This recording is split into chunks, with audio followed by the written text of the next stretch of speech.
Welcome to Genshu Stories. Before we dive into today's powerful story, don't forget to like, comment, and subscribe to our channel. Your support helps us keep the stories coming. Now let's begin. It was a bright Saturday morning in Abuja. The sun danced on the rooftops, and the air smelled of jollof rice and roasting suya from the nearby market. Inside the luxurious Obina mansion, wedding plans were in full swing. Laughter filled the compound. Women in colorful wrappers carried trays of food, and decorators were putting up white and gold ribbons around the courtyard. In just 3 weeks, Obina and Zainab were getting married. Everyone said it would be the wedding of the year. Zainab walked down the stairs slowly in a flowing yellow gown. She looked beautiful, like a queen.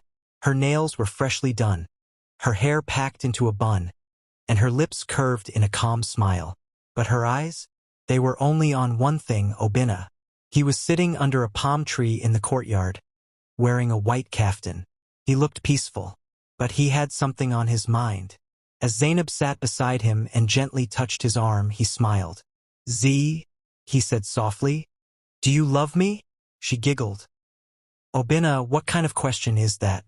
"Of course I do. Even if I wasn't rich?" he asked again. She paused. "Why are you saying all these now?" she replied, trying to laugh it off. Obina just nodded slowly. "Never mind." Suddenly, before she could ask more, Obina's eyes rolled back and he collapsed. Zainab screamed, "Obina! Obina!" Maids rushed in. Chuka, his driver, ran forward. "Oga! Oga! Please talk to us."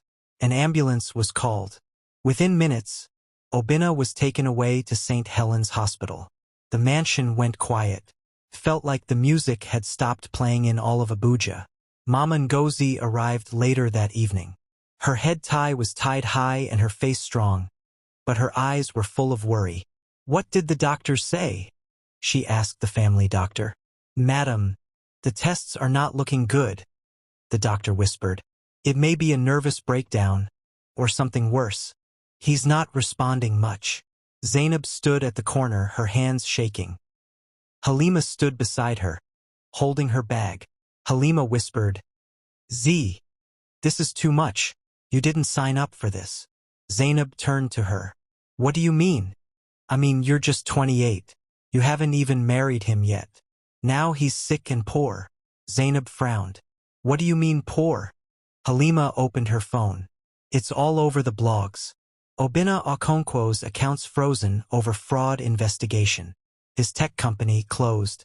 Everything's gone." Zainab grabbed the phone. It was true. The headlines read, "Billionaire businessman crashes overnight. Assets frozen. Life in danger." She felt like the ground was moving beneath her. 2 days later, Obina was still in the hospital. Zainab hadn't visited again. She claimed she was processing everything. Mama Ngozi sat down with her under the mango tree at the hospital courtyard. "My daughter," she began. "I know this is a hard time." Zainab nodded, tears in her eyes. "But I need to ask you, are you going to stay beside him, or leave now?" Zainab wiped her tears. "I don't know, Mama. Everything is happening so fast." "I won't judge you," Mama said. "But know this. When money disappears, true hearts show." Zainab looked away. What no one knew was that Obina wasn't really sick. It was all part of a secret plan between him, Mama Ngozi, and Chuka. Obina sat up slowly in a private hospital suite. "What has she said?" Chuka, dressed like a janitor, gave him the update. "She hasn't come since that first day, sir. But I heard her friend say she's not ready to suffer." Obina closed his eyes. "Okay, let's keep watching."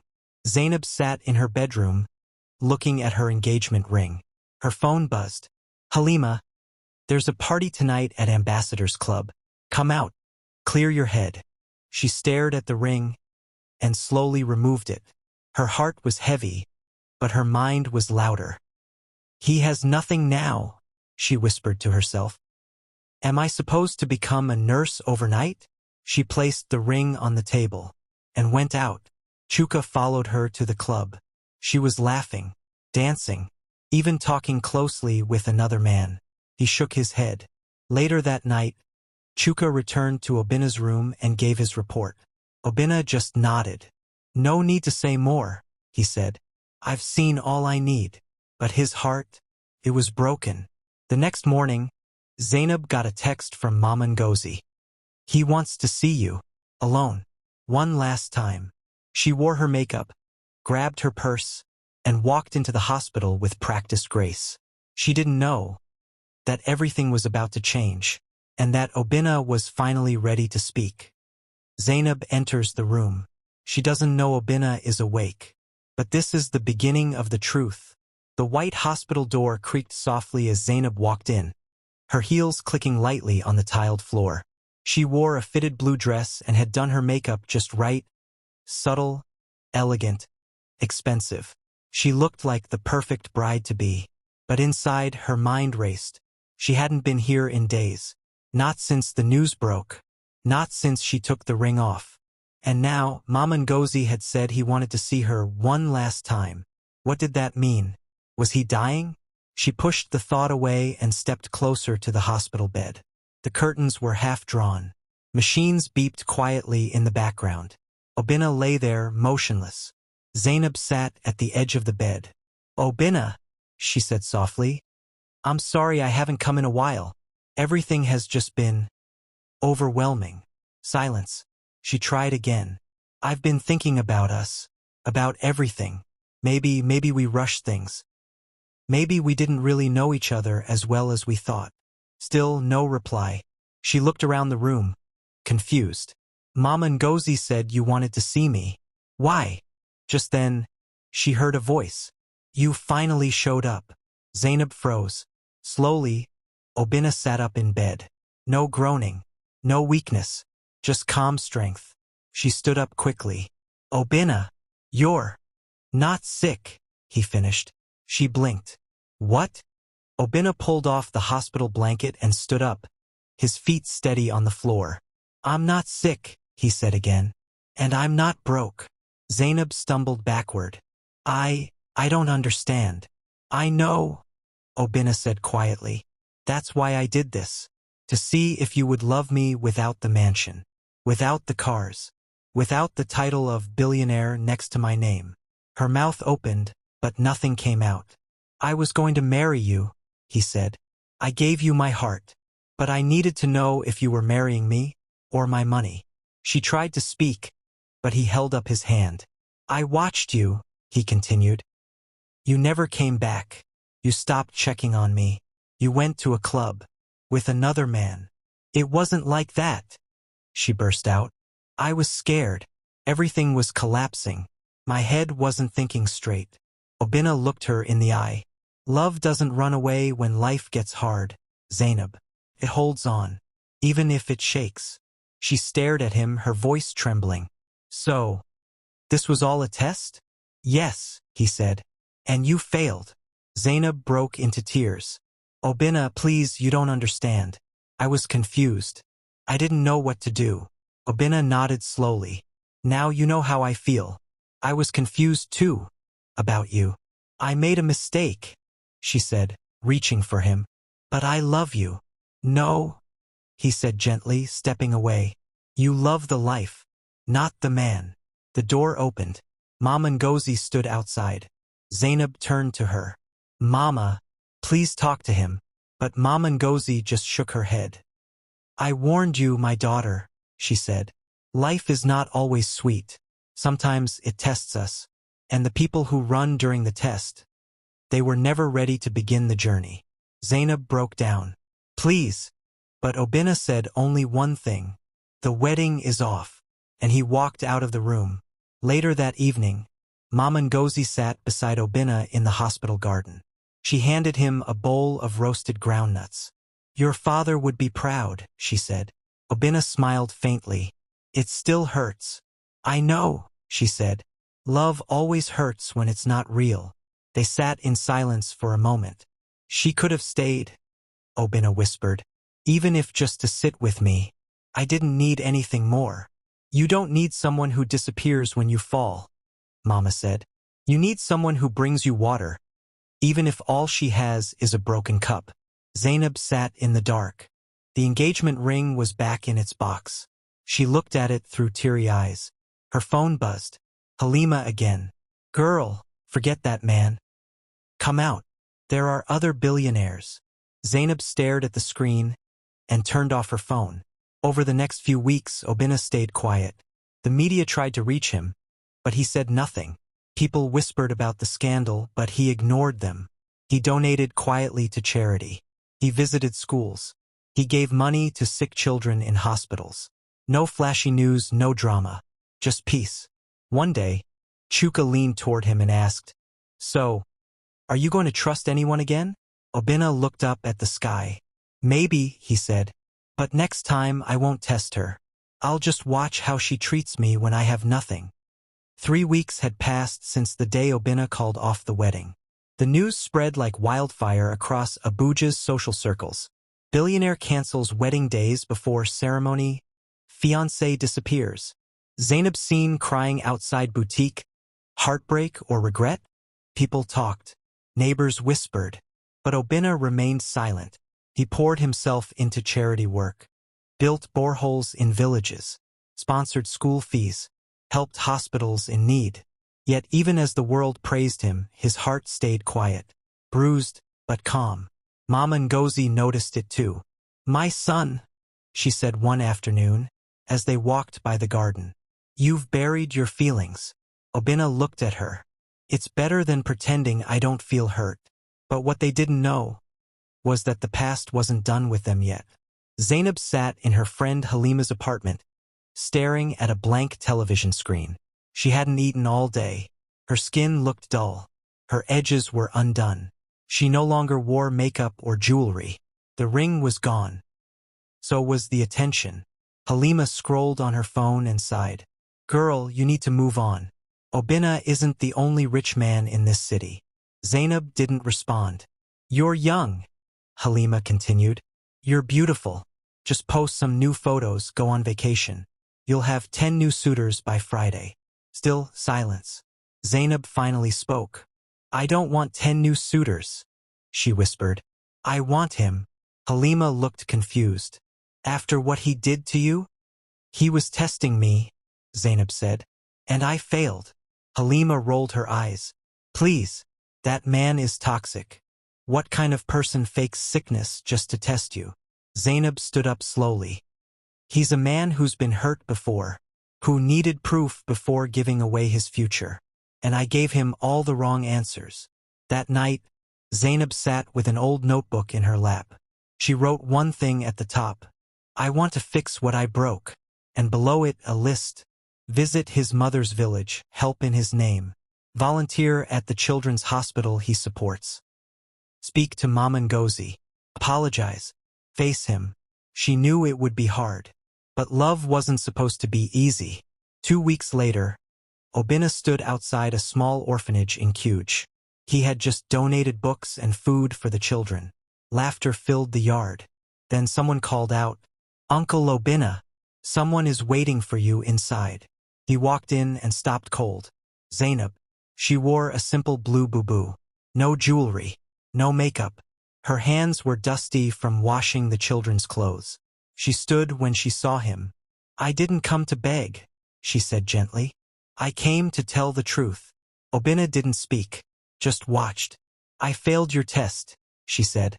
"I failed it badly. I ran when I should have stayed. I let fear win." She stepped closer. "But I'm not here because you're rich. I'm here because I miss your voice, your laughter, your stories. I miss you, not the lifestyle." Obinna looked into her eyes. They weren't the same eyes from before. These were tired, honest, maybe even wounded. He spoke softly. "Why now?" "Because sometimes," she said, "you have to lose someone to understand what they truly meant." Later that night, Mama Ngozi sat with Obinna on the balcony of the guest house. "So, she came back?" Obinna nodded slowly. "She helped the children. She didn't tell the press. She just showed up." Mama Ngozi stirred her tea. "You think she changed?" "I don't know," he said. "But I think I have." Just as Obinna began to consider forgiveness, something happened that flipped everything. Chuka knocked on the door one morning, holding a phone in his hand. Oga, he said, you need to see this. It was a voice recording sent anonymously. Chuka had gotten it from a friend in a phone repair shop. It was Halima's voice. Z, just use him, get the wedding, and enjoy the money. After that, we move. You think I'll let you marry a broke man? No way. Obina's face darkened. In the background of the recording, Zainab's voice was faint but clear. Halima, stop. I love him. Don't say that. But she didn't stop the recording. She didn't report it. She didn't warn him. Obina clenched his jaw. Why didn't she tell me someone close to her was planning that? He whispered. Chuka was silent. Obina's trust cracked again. Zainab called Obina the next morning.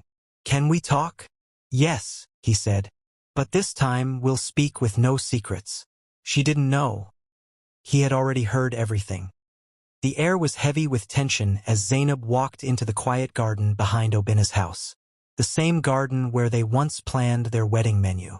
The same garden where he once told her she looked beautiful, even in a t-shirt and slippers.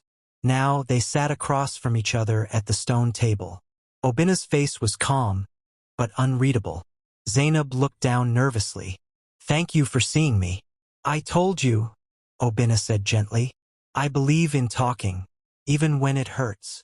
She gave a soft smile, unsure if she should be hopeful or afraid. I came to say I'm not here for forgiveness, she continued. I'm here to tell the truth, even if it doesn't change anything. Obina nodded. Then start from the beginning. I was raised to survive, Zainab began. I wasn't raised with silver spoons or soft landings. When I met you, it felt like a dream. But somewhere inside, I was scared the dream would end. She paused, gathering her breath. So when you got sick, and the news came out about your money, I panicked. Not because I didn't care, but because, for the first time, I felt like life was being taken from me. She leaned forward. I didn't run because I didn't love you, Obina. I ran because I didn't know how to stay. Silence. Then Obina said softly, you had a choice. You could have stayed beside me, even in silence. Zainab nodded. And I made the wrong one. That's why I came back. To do better, not to undo. Obina pulled out his phone. His thumb hovered over the screen. Someone sent me this, he said. He pressed play. Zainab's eyes widened as she heard it. The voice recording. Halima's voice filled the space. Z, just use him. Get the wedding and enjoy the money. And her own voice, soft, hesitant, followed. Halima, stop. I love him. Don't say that. But then, silence. She hadn't fought. She hadn't warned him. Zainab looked away, shame creeping up her face. I didn't record that, she whispered. But you didn't stop her, Obina said, eyes narrowed. You didn't defend me with your whole chest. I was afraid, she admitted. And I didn't think she would actually do anything. Obina sighed deeply.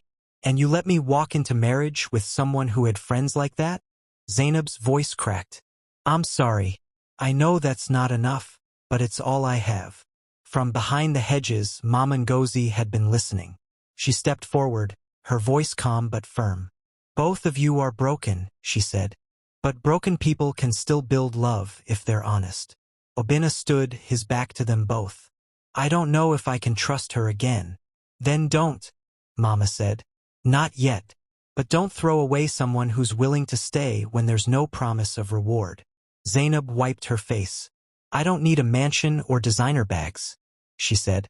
I just want to go back to the girl I was when I first met you. The girl who fell for your smile, not your salary. That night, Obina sat alone in his study. He remembered the old days. The time she helped him tie his shoe because his leg was injured. The time she brought food for his staff during a long meeting. The time she said, you don't need to impress me. You just need to come home. Maybe there had been some truth in her love. But could a fractured heart truly love again? Zainab packed her bags the next morning. She didn't wait for Obina's decision.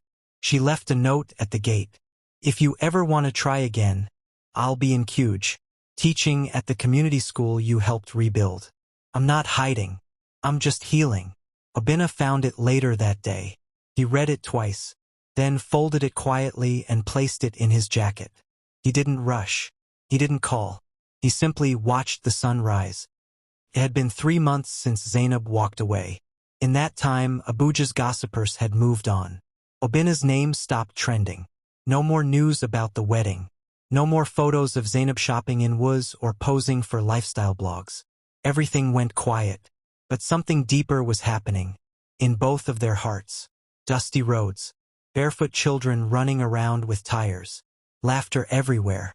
Zainab stood outside the community school. Her dress stained with chalk. Her hair tied in a simple scarf. She no longer wore heels or makeup. But she looked peaceful. She had started teaching primary 2 students. Simple English. Numbers. Clean habits. Every day she greeted the kids with a smile. And every day she wondered, did he read the note? Some days she hoped he had forgotten her. Other days, she whispered his name in prayer. Not for a second chance, but for peace. Obina walked the halls of his company with success back in full swing. New contracts, clean accounts, more awards. But none of it filled the silence in his chest. He tried to date again briefly, but it always felt fake. He kept comparing them to someone who once laughed at his bad jokes and cried when she thought he was dying. One evening, he stared out of his office window. The city lights sparkled like diamonds below. Then he opened his drawer and pulled out her note. I'll be in Mujj, teaching at the school you helped rebuild. I'm not hiding. I'm just healing. He whispered to himself. Maybe it's time to find out what healing really looks like. The next morning, Obina told Chuka, let's take a drive. No problem, Oga, Chuka said, hiding a smile. He had been waiting for this day. They left the city behind, past the toll gates, past the fuel stations, into red dust roads and waving children. At the school gate, Obina stepped out. He was wearing a plain blue shirt. No bodyguards, no press, just a man, ready to face his past. As he entered the schoolyard, a little girl in pigtails tugged his shirt. Uncle, are you here for Auntie Z? Obina raised an eyebrow. You know her. She's our teacher, the girl said proudly. She gives us sweets when we get our sums right. Obina smiled. And does she talk about someone named Obina? The girl giggled. Every time she writes your name on the board, she smiles. Obina's chest tightened. Inside the classroom, Zainab was helping a boy read when she heard a deep voice behind her. I heard your students are better than mine. She froze. Slowly, she turned around. Obina. He was holding a small pot of flowers. Her favorite yellow hibiscus. She didn't speak, just stared. Her eyes filled with tears. I didn't come to test you, he said. I came to say, I see you now. She covered her mouth, overwhelmed. I see the girl who left comfort behind to serve children who don't even know your story, he continued. I see the woman who made mistakes, but didn't run from them. Zainab whispered, I never stopped loving you. Obina stepped forward. I didn't come to pick up where we left off. I came to start again, if you'll let me. Obina bent down, not with a ring, but with a chalkboard. He wrote, Will you grow with me? Not as a billionaire's wife, but as the woman who helped me become a better man. Zainab laughed through tears. Yes, this time yes. The children outside peeked in and started clapping. And that was how a billionaire and a village schoolteacher found something money couldn't buy. Truth, forgiveness, love. Love is not perfect. It's not dressed in gold or hiding behind big weddings. Love is messy, sometimes foolish, sometimes afraid. But real love always finds its way back home. Have you ever been tested in love? Would you have stayed if Obina was truly sick and broke? Let us know in the comments. And don't forget to like, subscribe, and share for more African love stories that touch the heart. Money can buy attention, but only love can survive silence. Forgiveness doesn't change the past, but it gives the future a chance.